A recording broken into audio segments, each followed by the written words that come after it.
I'll be back going back there first, and then we'll come back over to you. Yes? Marty McGuire, Sportsful Master, Collingswood Cloud, and Associate Editor for the New Jersey Freemason. We've heard from the candidates the importance of Masonic education and communicating the Masonic experience to the brethren. Last year, the New Jersey Freemason was cut. Their printed issues were cut from 4 issues being published quarterly to only once for the candidates' legislation issue. I'd like to know just briefly from the 3 candidates, should you be elected to Grand South and on the Grand Master, would you reinstate having 4 printed issues of the New Jersey Freemason magazine to contribute to Masonic education in the state?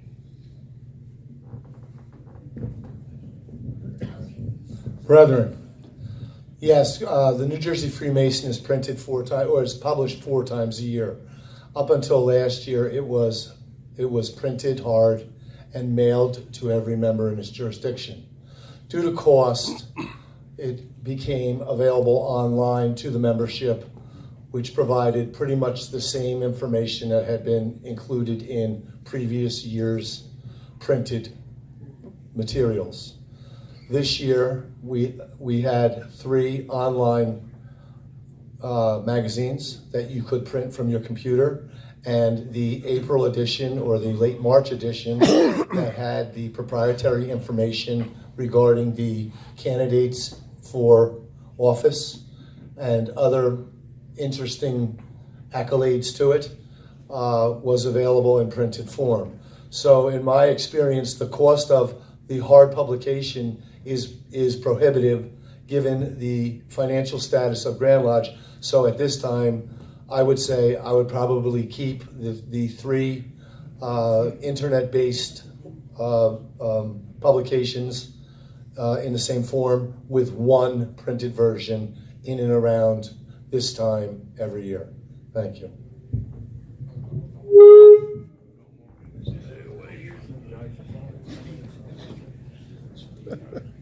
Regarding the Freemason magazine, I believe we should continue the printed, published copies of that magazine.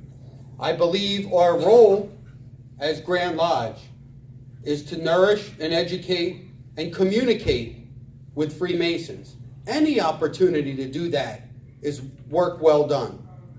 Some brothers don't have access to a computer to read it.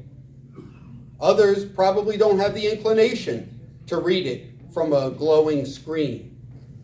When our membership drops in Freemasonry, we have less money, but then we have less Masons to send it to also. So I think that should correct itself. If we had the money at one time to print it and provide the information therein to our members, and we have less members, then it has less cost associated with providing it. I think not printing and providing that magazine is providing less communication and less Masonic service to our members.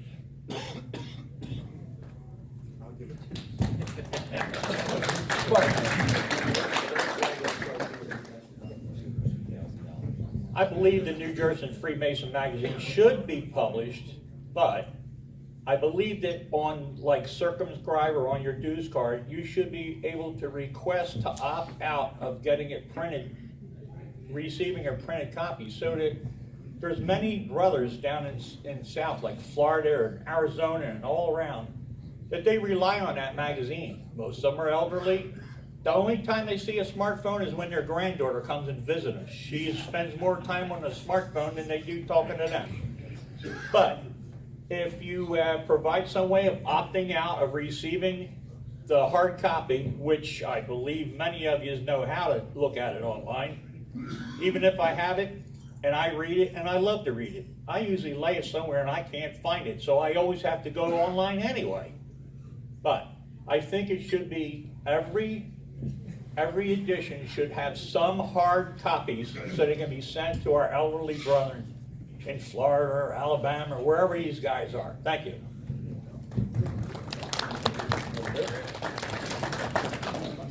Okay, any other questions for the Junior Grand Warden? Oh, I'm sorry, I almost forgot. I'm sorry, thank you.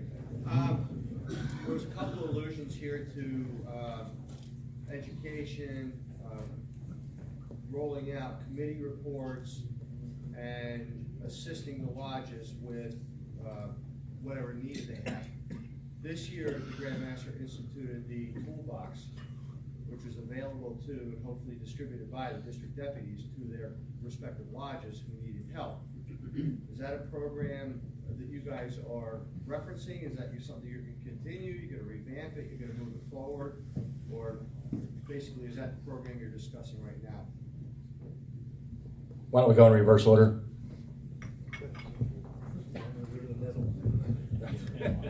I don't know what reverse means. Yeah, I agree that the toolbox is a great resource.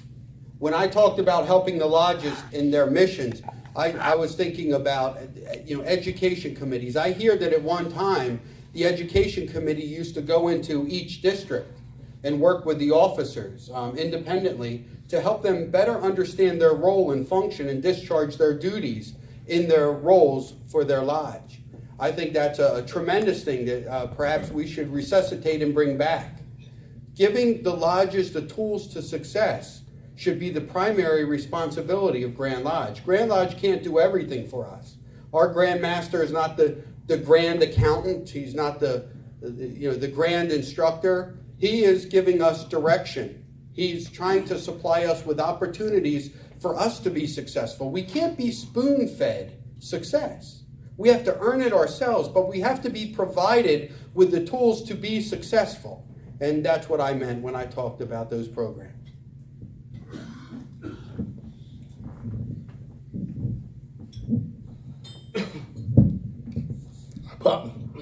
Excuse me.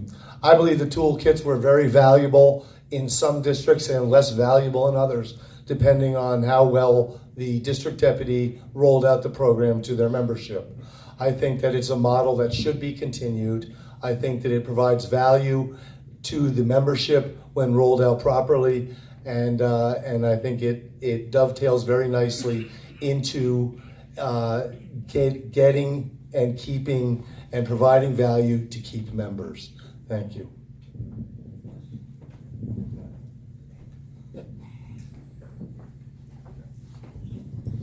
I like the toolkit. I think it has great value. And a reference, and I forget exactly who made it, of years ago when I became, I'm 40 years a Mason this week, by the way. And the district ritual instructors and the Grand Lodge used to come down, and all the senior wardens would be talked to, all the junior wardens and the master, and a whole plan for about the first 10 years that I was a Mason. That's gone.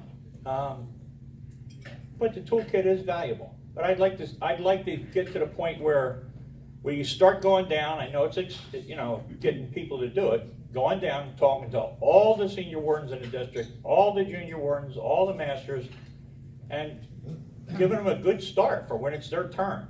Thank you.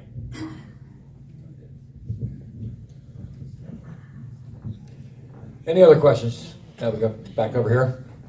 Thank you. I would like to know from the candidates, I'd like for you to share your thoughts on the new marketing taking place in the state of New Jersey with Freemasonry, including the billboard. Everybody get that? Yeah, we're going to do it proper reverse order this time. Well, you're not going to do much because I'm not that familiar with it. Sorry. I do see posters here and there, which I like. I'd like to be able to put them in magazines and stuff like that. There's very, very cheap places you can put them. Your advertising, like you're going to have a breakfast, have it right in the center of your placemat there, all the names of the lodges in the community, the people to contact, stuff like that. Inexpensive advertising. I think we need it.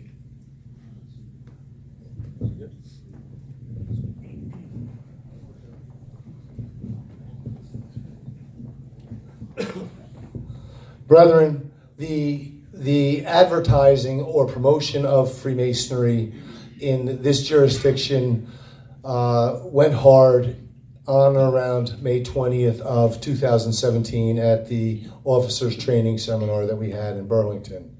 From that came these conversation starter cards, of which there are 11,000 of them, or 12,000 of them on the street right now, and they're yielding very, very high results.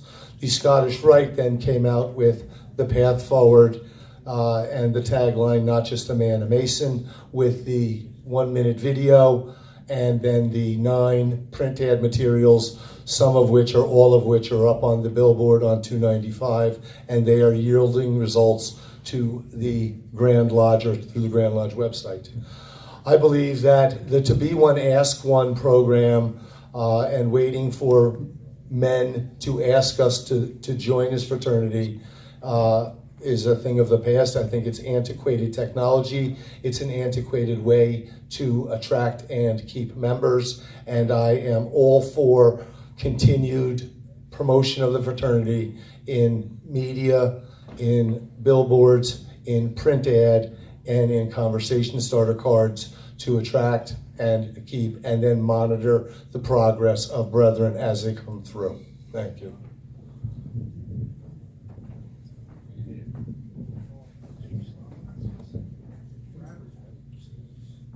I think the advertising, if you want to call it that, the marketing of Freemasonry isn't a bad thing. But I don't think we should really have to market Freemasonry. I use the example, I've talked about this in some lodges, I use the example of my wife and her work. My wife's a nurse. And in her hospital, she belongs to like the fantasy football league and the football pool, and she takes part in that aggressively. But she knows nothing about football. Why does she take part in that at work? Because everybody else is taking part in it and they have enthusiasm for it.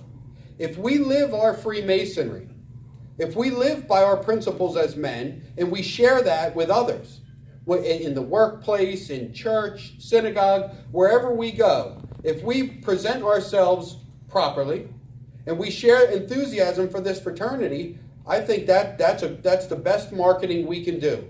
Living fully our Masonic values. That's what attracts people. People ask me all the time, when I'm on the street, people that know me, they see on Facebook or they see different things I'm doing, or I'll talk about different subjects, and they ask me about Freemasonry because they see I love this fraternity, that I'm enthusiastic about it, and that's contagious.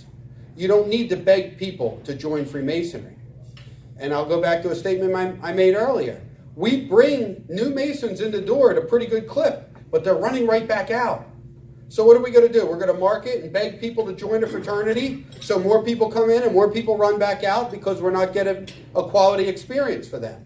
Until we correct ourselves, until we start living up to what we're supposed to live up to as Freemasons, people are going to continue to run out of our doors. So I think most of our ills, most of our problems are self-inflicted. And when Grand Lodge supports the lodges to correct the deficiencies, I think we'll thrive. Time. I think we had another question over